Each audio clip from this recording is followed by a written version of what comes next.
أستغفر الله العظيم الذي لا إله إلا هو الحي القيوم وأتوب إليه.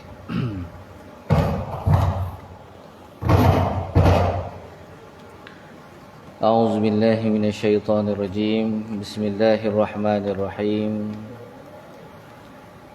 الحمد لله رب العالمين والصلاة والسلام على أشرف الأنبياء والمرسلين سيدنا ومولانا محمد وعلى آله وصحبه أجمعين. قال رب اشرح لي صدري ويسر لي أمري واحلل عقدة من لساني يفقه قولي. سبحانك لا علم لنا إلا ما علمتنا إنك أنت العليم الحكيم. ولا حول ولا قوة إلا بالله العلي العظيم. اللهم صل وسلم وبارك على سيدنا محمد وعلى آله وصحبه أجمعين. اللهم صل وسلم وبارك على سيدنا محمد وعلى آله وصحبه أجمعين. اللهم صل وسلم وبارك على سيدنا وحبيبنا وشفيعنا محمد عدد ما ذكره الذاكرون وغفل عن ذكره الغافلون. أما بعد. السلام عليكم ورحمة الله وبركاته.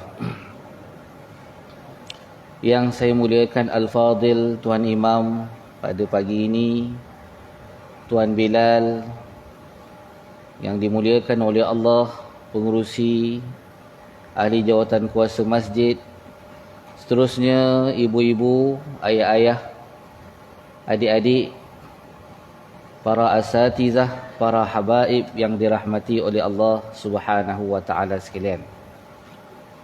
Apa khabar tuan-tuan pagi ni? Sihat ke? Ibu-ibu pun sihat insya-Allah ya. Marilah kita merafakkan rasa syukur kehadrat Allah Subhanahu wa taala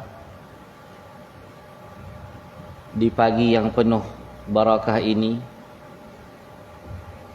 Sayyidul Ayyam, penghulu kepada segala hari.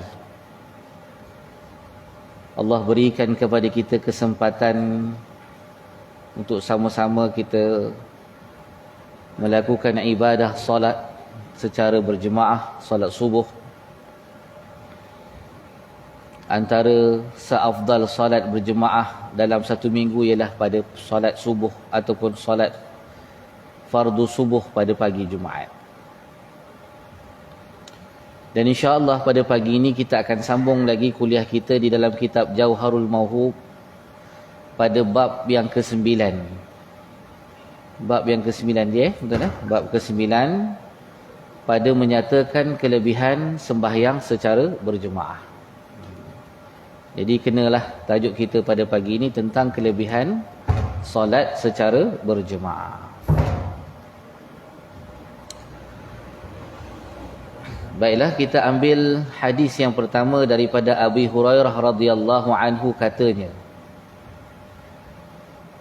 berpesan akan daku kekasihku Rasulullah sallallahu alaihi wasallam.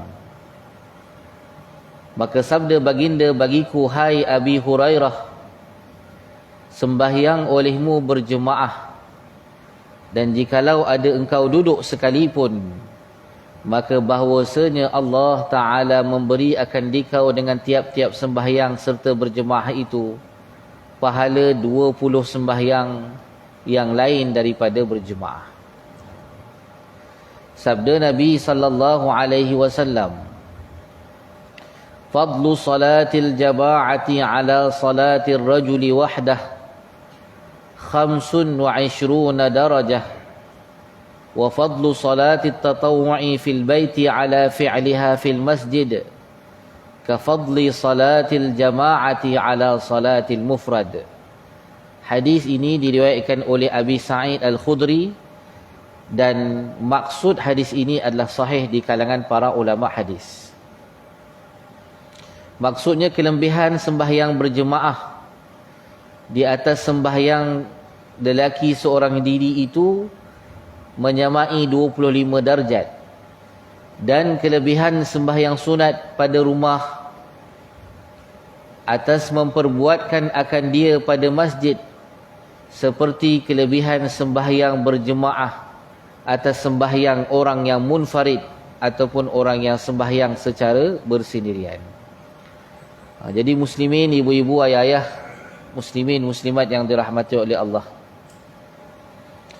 pada pagi ini kita melihat sabda Nabi sallallahu alaihi wasallam yang diriwayatkan oleh dua orang sahabat. Pertama, Abu Hurairah, dalam riwayat hadisnya mengatakan Nabi berpesan, Khalili itu, warna kekasih itu ialah dimaksudkan ialah Rasulullah sallallahu alaihi wasallam, kerana para sahabat ini Nabi sallallahu alaihi wasallam itu disebut sebagai kekasih kerana kasih dan cintanya mereka kepada Rasulullah, dan Rasulullah sallallahu alaihi wasallam juga mencintai mereka. Maka bila Rasulullah wafat, rasa kasih dan cinta mereka itu sehingga akhirnya mereka menggelarkan Rasulullah itu kekasihku.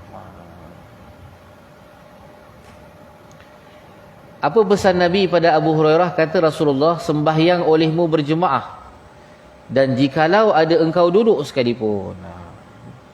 Maknanya nak cerita kelebihan solat berjemaah ni tuan-tuan, kalau kita dalam keadaan uzur, tak mampu nak solat berjemaah secara normal berdiri, maka solatlah juga berjemaah, datanglah juga ke masjid untuk solat berjemaah walaupun terpaksa solat dalam keadaan duduk. Sebab tu kalau kita tengok dekat Masjidil Haram, Masjid Nabi, terutamanya Masjid Nabi, nak masuk je pintu Masjid Nabi tu ada sumbangan kerusi untuk orang-orang yang tak mampu solat dalam keadaan berdiri. Dan antara benda yang bagus disumbangkan untuk mana-mana rumah Allah ni ialah nak bagi galakan orang yang uzur untuk datang ke masjid, ialah dengan kita letakkanlah, kita sediakan kemudahan-kemudahan.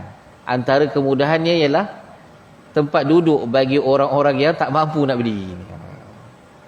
Jadi barulah orang yang datang ke masjid ni rasa mudah, rasa tak apa, insyaAllah dekat masjid tu ada sediakan kursi tu.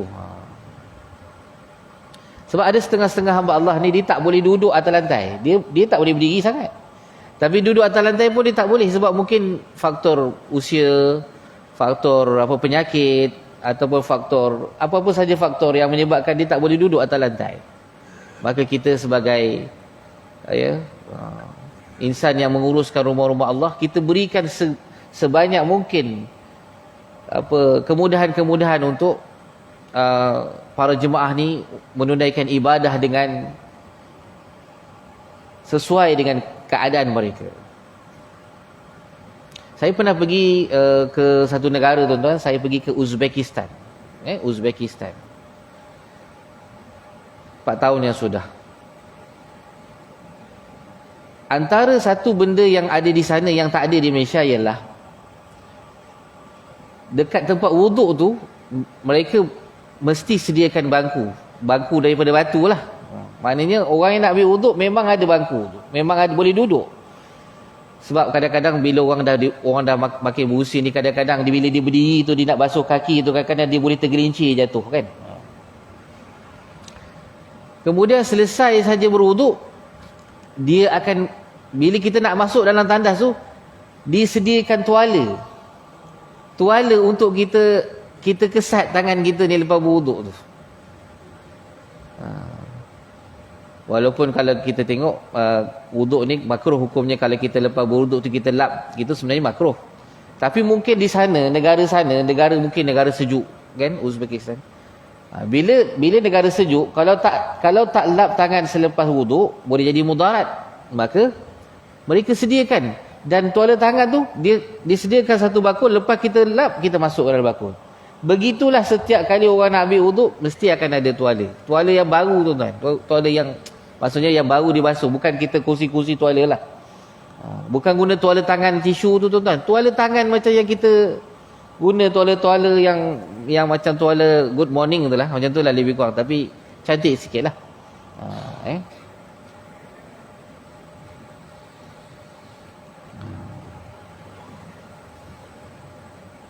Saya di Bangi tuan-tuan ada satu hamba Allah, umur dekat 80 tahun lebih tuan-tuan. Dia kalau datang memang kena orang pimpin. Daripada kereta, isteri dia bawa kereta, kemudian anak dia akan pimpin dia datang ke masjid. Setiap waktu tuan-tuan. Sampai ke solat subuh pun dia ada. Dan dia dah tak mampu berdiri, memang jemaah bagi di satu tempat untuk dia duduk. Biasanya orang yang duduk ni kita bagi dekat kawasan sebelah tepi lah. Yang paling kanan ataupun yang paling kiri lah. Maka dia duduklah kat situ. Tapi nak ceritanya tuan-tuan, bila Allah bagi seseorang hamba tu kekuatan untuk solat berjemaah ni, walaupun dalam usia yang uzur dia datang. Dan Nabi menyambung lagi, maka bahawasanya Allah Ta'ala memberikan akan dikau dengan setiap sembahyang berjemaah itu pahala 20 sembahyang. Ini satu riwayat kata 20, satu riwayat kata 25, satu riwayat kata 27. Semuanya ada riwayat. Kesimpulannya maknanya kalau kita solat berjemaah, Allah gandakan pahala itu lebih daripada 20 kali ganda. Itu belum cerita pahala kita solat dah dapat pahala 10 kali solat. Yang Nabi bila Isra' Allah bagi, bila Nabi dimi'rajkan, Allah fardukan kita 50 waktu. Nabi Musa nasihatkan Rasulullah, pergilah minta pengurangan, minta takhfid daripada Tuhanmu. Allah bagi diskaun 5 waktu aja. Lalu Allah berfirman, setiap satu solat yang kita buat satu waktu sama macam kita dapat pahala 10 waktu yang Allah anugerahkan kepada kita. Kalau solat berjemaah tuan-tuan, kali lagi 20 kali ganda, ataupun nanti riwayat lain kata 27 kali ganda, ataupun ada riwayat kata 25 kali ganda. Maknanya katakanlah 27 kali ganda Allah bagi kita pahala, seolah-olah kita solat satu waktu, pahala kita 270 kali.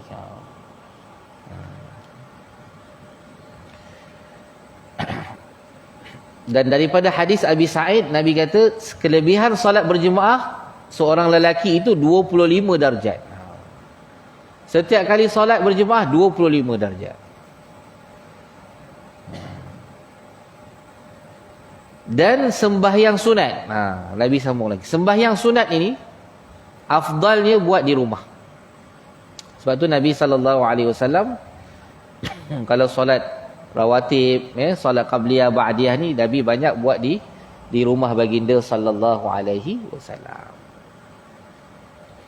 Apa kelebihan solat sunat buat di rumah dan buat di masjid? Kelebihannya Nabi kata, solat orang yang solat sunat, sembahyang sunat pada rumah samalah kelebihannya seperti orang yang sembahyang berjemaah dengan orang yang sembahyang seorang diri. Maknanya afdal solat sunat tu di rumah. Tapi tengok pula ulama bincang, kalau rumah tu jauh daripada masjid, nanti sampai-sampai imam dah tayyat akhir contohnya kan. Kita kononnya nak solat sunat sebelum subuh di rumah, Solat sunat fajar tu dekat rumah, solat sunat sebelum subuh, qabliyah subuh tu di rumah. Kemudian kita pun start motor. Daripada rumah nak datang ke masjid 20 minit. Gelap lagi jalan. Tak boleh laju-laju jalan. Nanti kan babi melintas pula, kan? Accident pula. Jadi kita pun jalan perlahan sampai imam dah tayyat akhir. Itu pun mujur imam tayyat akhir lagi. Kalau sampai imam dah zikir, dah tak dapat solat berjemaah bersama dengan imam. Maka ulama kata kalau kita punya jarak rumah jauh, maka afdal solat sunat dekat masjid lah. Supaya tujuannya kita dapat takbiratul ihram bersama dengan imam pada ketika takbiratul ihram. Sebab pahala orang yang solat berjemaah berbeza pula. Orang yang solat berjemaah dapat 27 kali ganda tu satu hal lah, dah dapat dah. Kalau dia dapat takbiratul ihram bersama dengan imam, pahalanya lebih lagi tinggi. Anugerah lagi lebih lagi. Macam tu. Dan sabda Nabi sallallahu alaihi wasallam, salatul jama'ati tafdulu ala salatil fardhi bi 27 darajah. Hadis ini hadis sahih yang diriwayatkan oleh Ibnu Umar radhiyallahu anhu. Sembahyang berjemaah itu, kata Rasulullah, melebihi sembahyang orang yang seorang diri dengan 27 darjat. Istimewa pula sembahyang di Mekah di dalam Masjidil Haram. Salat berjemaah, kata Ibnu Umar, Nabi sallallahu alaihi wasallam bersabda, Ibnu Umar meriwayatkannya, dia kata lebih baik solat berjemaah daripada solat seorang diri dengan ganjaran 27 kali ganda. Dan kebanyakan riwayat tentang solat berjemaah 27 lah. Ini riwayat yang paling masyhur dan hadis-hadisnya kebanyakannya hadis-hadis yang sahih. Sudahlah solat berjemaah itu pahalanya besar, apatah lagi kalau kita solat berjemaah itu pula di Masjidil Haram. Sebab tu di Masjidil Haram, tuan-tuan, banyakkan solat sunat. Antara solat antara solat fardu maghrib dengan isyak, tak ada apa-apa nak buat, bangun solat sunat, solat sunat apa pula, solat sunat hajat ke, lebih-lebih lagi solat sunat yang mengiringi waktu solat, sebab itu solat yang paling afdal, solat sunat yang paling afdal. Sahabat tanya, ya Rasulullah, apakah solat sunat yang paling afdal selepas solat fardu? Apa solat yang paling afdal selepas solat fardu? Nabi jawab, solat yang paling afdal selepas solat fardu, maknanya solat fardu tu paling afdal lah. Solat fardu ni memang paling, kita kata wajib lah. Memang wajib solat fardu tu. Ada tak solat sunat yang paling afdal? Solat tarawih ke ya Rasulullah? Solat hari raya ke? Maka jawab Nabi sallallahu alaihi wasallam, solat yang paling afdal selepas solat fardu ialah solat sunat rawatib ataupun solat sunat yang mengiringi solat-solat fardu tu. Antaranya tadi sebelum solat subuh tadi. Solat sunat sebelum subuh ini paling muakkad. Solat sunat yang mengiringi solat fardu yang paling utama dalam kebanyakan solat sunat ialah solat sunat sebelum subuh. Itu solat sunat yang paling muakkad, yang paling utama, maksudnya yang paling dituntut. Kenapa? Sabda Nabi sallallahu alaihi wasallam, raka'atal fajri khairun minad dunya wa ma fiha. 2 rakaat yang kita buat sebelum solat fardu subuh itu, kelebihan pahalanya lebih baik daripada dunia dan segala seisinya. Bukan dapat segunung emas, bukan dapat satu sebesar negara kita pahalanya, lebih baik daripada dunia dan segala isi yang ada dalam dunia. Maknanya salat sunat sebelum subuh ni kalau boleh tuan-tuan, kita jangan tinggal. Apatah tadi malam tadi kita dah bangun pukul 5 contohnya, kita dah solat sunat, maka jangan kita lupakan ataupun jangan kita tinggalkan solat sunat sebelum subuh. Kemudian solat sunat sebelum zuhur 4 rakaat. Solat sunat sebelum zuhur 4 rakaat. 2 rakaat muakkad, 2 rakaat sunat. 2 rakaat sunat muakkad, 2 rakaat sunat. Kemudian selepas zuhur boleh buat 2 rakaat, boleh buat 4 rakaat. Ada riwayat sama juga sebelum zuhur boleh buat 2 rakaat. Ada riwayat kata buat 2 rakaat, Rasulullah pernah buat 2 rakaat. Ada riwayat kata Rasulullah pernah buat 4 rakaat. Salat sunat sebelum zuhur. Salat sunat sebelum asar boleh buat 2 rakaat. Salat sunat selepas asar tak ada. Salat sunat selepas asar tak ada. Cuma satu hari Rasulullah pernah menguruskan harta Baitul Mal, Nabi tak sempat solat sunat sebelum asar, Nabi ganti selepas asar sekali. Sampai pada Sayyidina Umar, lepas Rasulullah wafat, Sayyidina Umar solat sunat selepas asar, tapi ditegur oleh isteri Nabi Sayyidatina Aisyah dalam satu kitab. Kalau tuan-tuan tengok satu kitab, Allah, saya pun dah lupa nama kitab tu, yang menceritakan bahawa hadis-hadis, pertentangan hadis antara Sayyidatina Aisyah isteri Nabi sallallahu alaihi wasallam dan beberapa orang sahabat Nabi sallallahu alaihi wasallam. Kemudian solat sunat sebelum maghrib, sunat, cuma dia bukan muakkad.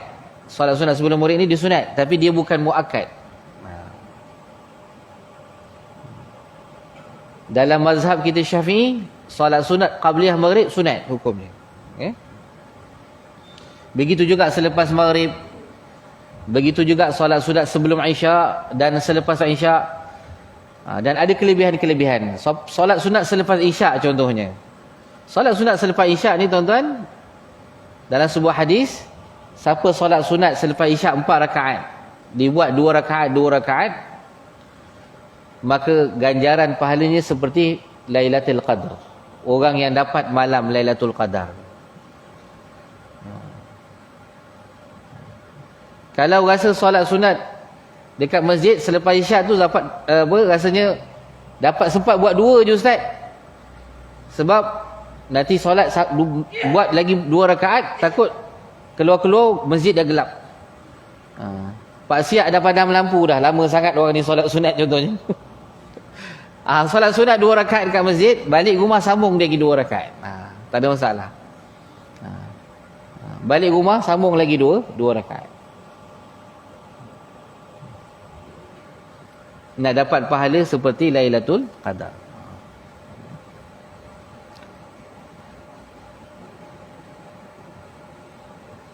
Ni sekejap lagi masuk matahari, terbit matahari. Syuruk pukul 7.05. Lagi 2 minit lagi syuruk. Terbit matahari tuan-tuan, selang dalam 2-3 minit selepas terbit matahari, sekarang ni 7.05, maknanya 7-8 minit, 7-10 minit tuan-tuan, buat solat sunat 2 rakaat. Tak kisah di masjid ataupun buat di rumah. Maka Nabi kata pahalanya seperti mengerjakan umrah. Buat solat sunat isyraq nama dia, solat sunat isyraq, ataupun solat sunat terbit matahari nama dia. Kalau kita nak solat sunat tu dalam bahasa dia, saja aku solat sunat terbit matahari 2 rakaat kerana Allah Ta'ala. Ataupun kita sebut saja aku solat sunat isyraq lah, saja aku solat sunat isyraq 2 rakaat kerana Allah Ta'ala. Kemudian selang lebih kurang dalam 45 minit ataupun 1 jam, buat solat sunat duha pula. Sebab tu solat sunat selepas subuh ni, yang tak boleh ialah selepas solat fardu subuh sampai terbit matahari, itu yang tak boleh solat sunat tu. Dia bukan tak boleh solat sunat selepas subuh sampai zuhur kan, bukan. Dia yang tak boleh tu daripada lepas solat subuh ni tadi, berkejap, sampai terbit matahari kan. Sampai terbit matahari kejap lagi ni, lagi 2-3 minit ni, yang itu tak boleh solat sunat sebenarnya. Tak boleh solat sunat selepas subuh. Tak ada. Sama macam tak ada solat sunat selepas asar. Begitulah maksudnya. Maknanya tak ada solat sunat rawatib selepas subuh dan tak ada solat sunat rawatib selepas asar. Maksudnya begitu. Tapi bila matahari dah terbit, ada solat sunat dah. Maknanya pukul 10 kita nak solat hajat, boleh. Nak solat sunat pukul 11, boleh. Sebab solat sunat duha pun boleh. Boleh. Yang tak boleh selepas subuh tu, betul.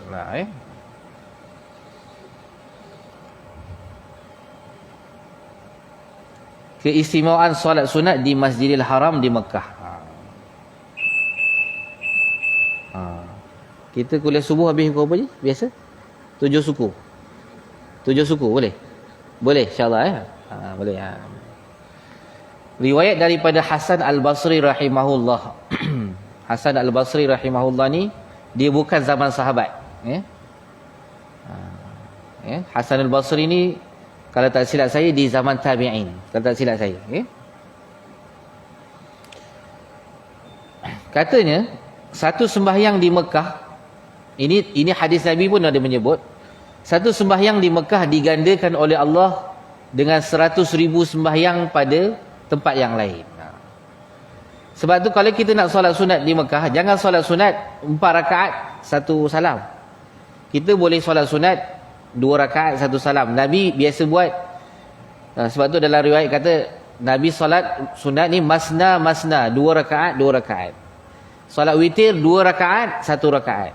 Jadi satu kali solat sama dengan 100,000. Sebab tu kalau kita solat, perbanyakkan solat ni maknanya kita buat 2 rakaat 2 rakaat supaya nampak banyak, supaya banyak. Sebab satu kali solat 100,000. Kan bangkit lagi solat sunat 2 rakaat 100,000 pahalanya tu. Dan puasa sehari di Mekah, kata Hasan al-Basri, digandakan dengan 100,000 hari. Lepas tu orang bergebur-gebur nak solat, apa tu, nak puasa Ramadan di Mekah, nak ambil fadilat puasa di Masjidil Haram. Begitulah juga bersedekah. Kalau kita bersedekah 1 dirham, 1 dirham ni kita nilaikan lebih kurang RM1 lah. 1 dirham ni dia wang perak. Nilai dia mata wang perak, dulu dipanggil dirham. P. Ramli kata darham. 2,000 darham kan? Dia dirham. Jadi katalah RM1 yang kita sedekahkan di Masjidil Haram di Mekah, maka Allah Subhanahu wa taala gandakan dengan 100,000. Lepas tu kalau kita nak pergi umrah tuan-tuan, bismillah,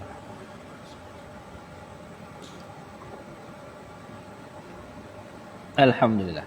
Sebab tu tuan-tuan, bila kita nak pergi umrah tuan-tuan, bawa lebih sikit duit tu. Bawa lebih sikit duit, 200-300 untuk niat sedekah dekat Masjidil Haram tu, dah dapat pahala. Kita bukan senang nak sampai ke Mekah ni tuan-tuan. Kadang-kadang kalau kita tahu ada kawan-kawan kita yang nak pergi umrah, ya, kita dah bagi dah duit siap-siap pada dia. Ini saya bagi duit ni, ikutlah terpulang RM30 ke RM20. Nanti sampai dekat Mekah, tolonglah bagi pada fakir miskin dekat Mekah. Lepas tu dulu-dulu orang kan, kalau dia dengar satu orang kampung ni nak pergi Mekah, dikirim duit tu. Dikirim duit untuk disedekahkan kepada fakir miskin yang ada dekat tanah Mekah. Kadang-kadang yang datang dekat Mekah ni tuan-tuan, orang daripada seluruh dunia. Daripada Rusia pun ada, daripada Bahrain ada, daripada Pakistan ada. Saya pernah pergi tahun 2003. Bukan tuan-tuan, tahun 1998. 1998 saya pergi Mekah. Masa tu pergi daripada Jordan naik bas. Zaman-zaman belajar dulu. Dekat Masjidil Haram ni tuan-tuan, jemaah kita ni masa musim haji semua duduk hotel semua. Semua jemaah kita tak ada yang duduk kat tepi-tepi Masjidil Haram tu. Tapi orang yang datang daripada negara yang susah, orang-orang yang datang daripada Rusia, kadang-kadang datang daripada negara-negara yang saya tengok dia datang tu, saya pernah tanya satu hamba Allah, dia datang daripada sebelah Rusia tak silap saya lah. Dia bawa kenderaan. Perjalanan dia kata lama. Lebih daripada bukan 5-6 hari. Lama perjalanan dia kata. Perjalanan dia datang naik kereta. Kereta je tuan-tuan, bukan kereta baru pun. Kereta yang dah uzur, umur lebih daripada 15 tahun. Tapi subhanallah sampai juga kat Mekah. Habis solat, dia punya kereta tu, dalam kereta tu dekat bonet dia tu banyak barang-barang. Rupa-rupanya dia ni nak menyara hidup dia dekat Mekah semasa musim haji ni. Dibawa barang daripada negara dia, barang-barang kulit. Saya tengok barang-barang kulit ni dia bawa. Beg tangan kulit, beg duit, dijual dekat Masjidil Haram tu. Nak dapat duit untuk sara dia ataupun untuk menampung bekalan dia semasa berada di kota Mekah. Tuan-tuan kalau tengok kadang-kadang ada orang Pakistan kan, yang duduk kat tepi Masjidil Haram, duduk aje. Kadang-kadang mereka tu tak ada hotel tuan-tuan. Dia duduk tidur dekat situ. Kadang-kadang duit nak makan pun tak ada. Datang hanya semata-mata dapat buat umrah. Makan duit, makan minum, serah pada Allah. Sebab tu di Mekah sana banyak ada hamba Allah yang jutawan-jutawan, yang bukan jutawan, tak mesti jutawan lah, yang pemurah ni. Bila dia tengok, dia belikan 10 nasi biryani tu, dia bagi pada orang-orang yang duduk kat tepi-tepi masjid tu. Bagi makan. Seronok tengok orang yang, kita seronok tengok orang tu makan, tuan-tuan.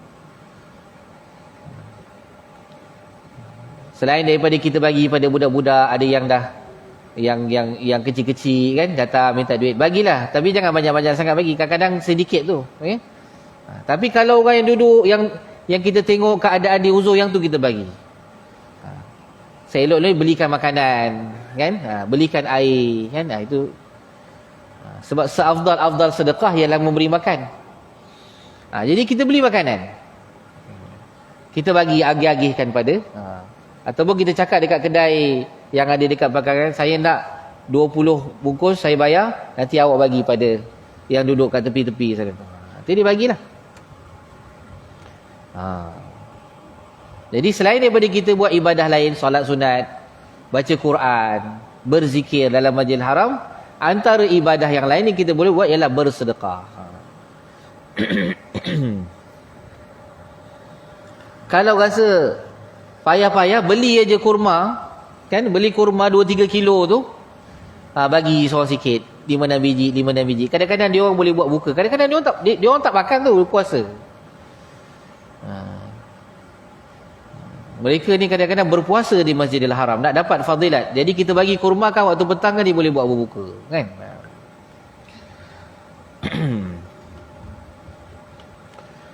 Dan pada setengah riwayat, bahawasanya kebajikan di Mekah digandakan dengan 1000-1000 kebajikan pada yang lain. Maknanya gandaan pahala apa sahaja kebaikan yang kita buat di kota Mekah, maka Allah akan gandakan dengan ratusan ribu ataupun 100,000 kali ganda.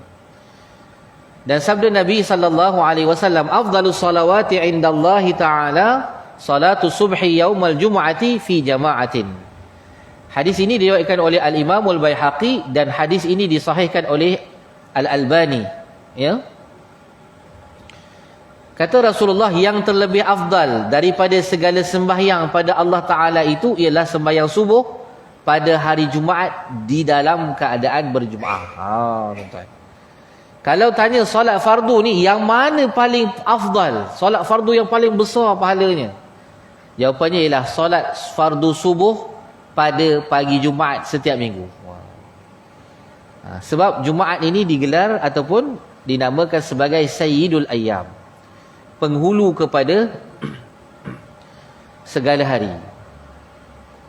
Rasulullah Sayyidul Anbiya'i war Rusul, penghulu kepada segala para nabi dan rasul.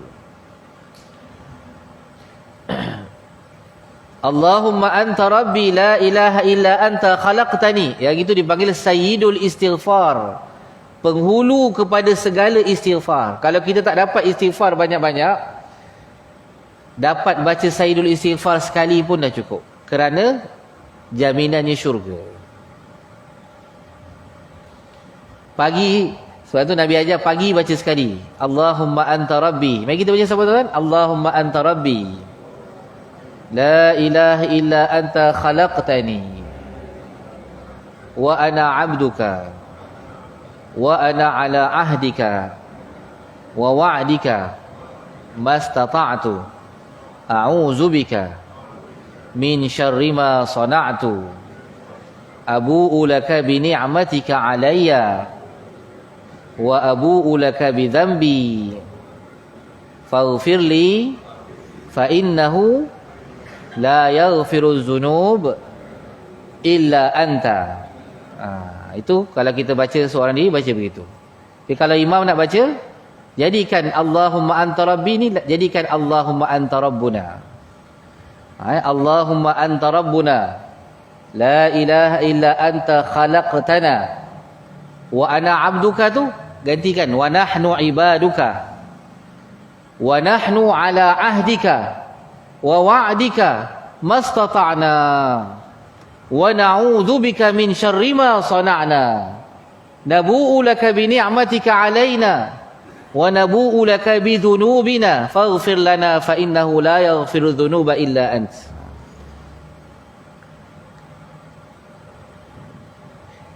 Kita kalau jadi imam baca Allah, doa kita tu dah menyeluruh kepada para jemaah yang mengaminkan doa kita. Maka yang terlebih muakkad berjemaah lain daripada Jumaat subuh Jumaat, kemudian subuh yang lain daripada Jumaat, kemudian Isyak, kemudian Asar, kemudian Zuhur, kemudian Maghrib. Jadi dari sudut susun atur yang muakkad ni tuan-tuan, solat sunat yang muakkad ialah solat sunat solat fardu berjemaah yang paling muakkad ialah solat fardu berjemaah pada waktu subuh. Kalau hari lain kalau orang tanya hari lain ustaz, kalau selain daripada hari Jumaat, apakah solat berjemaah yang paling muakkad? Ya, bukan paling muakkad, yang paling afdal, ya. Kalau jemaah tak ada yalah, tapi peduli kitab ini dulu terlebih muakkad berjemaah, maknanya solat berjemaah yang paling muakkad lah, maksudnya gitu. Maknanya solat berjemaah yang paling utama selain daripada solat fardu subuh Jumaat ialah solat fardu subuh pada hari-hari yang lain. Itu paling utama. Kemudian diikuti oleh solat fardu Isyak berjemaah. Kenapa tuan-tuan? Kerana dalam hadis riwayat Rasulullah dalam sebuah hadis yang diriwayatkan oleh Rasulullah SAW, solat fardu subuh berjemaah pahalanya seolah-olah ibadah sepanjang malam. Seolah-olah orang tu daripada lepas maghrib, selepas solat maghrib tu, dia ibadah sunat, berzikir, baca Quran, dia beristighfar, dia bertasbih, dia bangun solat sunat sampai sepanjang malam, sampai waktu subuh. Itu dia punya pahala, seolah-olah hanya orang yang solat subuh berjemaah, pahalanya dia buat amal ibadah malam sepanjang malam. Dan Nabi kata solat fardu Isyak berjemaah, maka Allah Subhanahu wa ta'ala bagi dia pahala seolah-olah dia ibadah separuh malam. Separuh malam, maknanya kalau pukul 7 sampai waktu subuh pukul 6, lebih kurang 11 jam, lebih kurang pukul 12.30 malam, pukul 1 pagi tu orang ibadah daripada pukul 1 pagi sampai subuh. Kita solat fardu Isyak berjemaah, pahalanya sama seolah ada begitu. Kemudian selepas solat Isyak, solat Asar. Selepas solat Asar, solat Zuhur. Selepas solat Zuhur, solat Maghrib. Maghrib ni yang paling last sekali. Tapi waktu Maghrib yang paling ramai orang solat berjemaah. Baguslah. Tapi yang paling tinggi markahnya, yang paling tinggi keutamaan dan fadilahnya, solat berjemaah waktu subuh, yang itu paling tak ramai. Isyak tak berapa ramai, padahal Maghrib tadi ramai. Maghrib penuh satu masjid. Bila habis solat Maghrib, keluar jemaah ni, keluarlah, masuk azan Isyak. Tak sama macam Maghrib tadi. Rupanya dia solat Isyak dekat pasar malam. Sebab pasar malam tu dia ada surau kan kat sana. Jadi kita janganlah marah, kita husnuzan ajalah. Dia dekat surau pun, dekat pasar malam pun ada surau juga. Jadi dia sebab tu surau pasar malam waktu Isyak dia yang paling banyak jemaahnya. Jangan kita marah. Dia tak kisah kita solat jemaah di masjid mana sekalipun, tak kisah. Yang penting solat berjemaah di masjid, itu je sebenarnya. Tak kisahlah. Kita tengok kawan kita, kamu ni mana ni tak solat jemaah dekat masjid pun tak nampak. Saya solat jemaah juga, tapi dekat surau kat rumah saya kan. Mungkin dia ada surau depan rumah, jadi masjid jauh, solatlah berjemaah dekat surau depan rumah tu. Yang penting solat berjemaah di surau ni istilah Melayu, ya. Sebenarnya surau tu orang kita namakan surau. Apa saja tempat yang dibuat solat berjemaah itulah dinamakan masjid. Tetapi orang Melayu ni, dia kalau dalam hadis Nabi, Rasulullah sebut ju'ilat liyal ardu masjidah, dijadikan bumi ni semua, kata Nabi, sebagai tempat sujud. Masjid ni istilah bahasa, secara bahasa ni ialah tempat sujud, ya. Maknanya kalau kita nak sujud dekat mana-mana, dekat sebelah jalan raya sana tu, dekat parking kereta ke parking tu, sebenarnya boleh solat dekat situ. Sebab bumi ni untuk umat Nabi Muhammad, Allah jadikan bumi ni semuanya suci, semuanya boleh jadikan masjid. Cuma di Malaysia ni kenapa ada istilah surau, ada istilah masjid? Sebab dari sudut solat Jumaat tu. Sebab tu surau tak ada solat Jumaat. Tapi kalau kita solat berjemaah di surau, dapat tak pahala berjemaah? Tak dapat. Solat dekat surau berjemaah dapat juga pahala. Bukan kita kata mesti. Kalau tak solat dekat masjid tak dapat pahala macam kalau surau ada berjemaah di sana tak dapat pahala. Cuma kita namakan surau kerana nak membezakan di Malaysia ni yang mana yang boleh buat solat Jumaat dan yang mana tidak boleh buat solat Jumaat. Itu saja. Sebab orang dulu-dulu kadang-kadang mereka ni ada tanah wakaf, ada tanah. Dia nak wakafkan tanah tu untuk buat surau. Kan nak buat. Dia tak boleh senang-senang buat masjid sebab dalam satu qaryah, dalam satu mukim ni kadang-kadang hanya ada beberapa masjid saja boleh. Kalau dulu satu mukim, satu masjid saja. Dulu-dululah kan, satu mukim, satu kampung tu satu je masjid dulu-dululah. Sekarang ni pasal rakyat dah makin ramai, kadang-kadang tambah lagi masjid sebelah sana sikit. Nak menampung kebanjiran jemaah, itu je. Tapi dari sudut pahala solat berjemaah boleh. Tapi kalau kita pergi dekat negara Arab,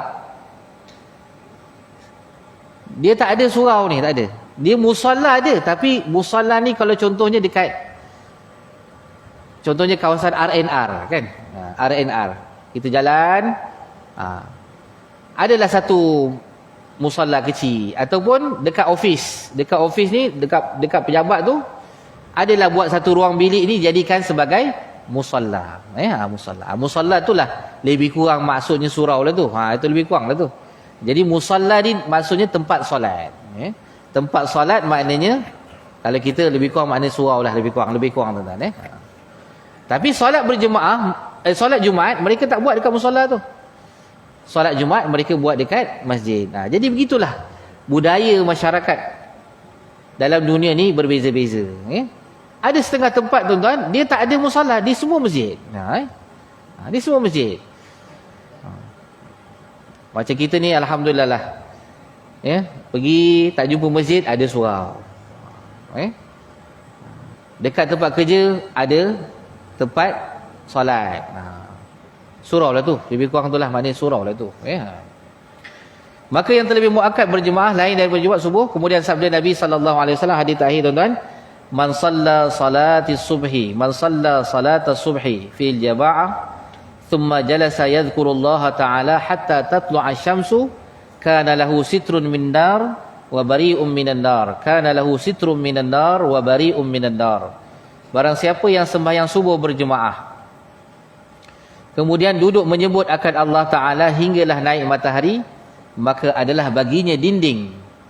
Sitrun ni maknanya dinding, ataupun kita panggil satu dinding lah daripada api neraka. Dia kalau sitar dalam bahasa Arab ni langsir. Langsir, tabir. Sitrun ni maknanya satu penutup.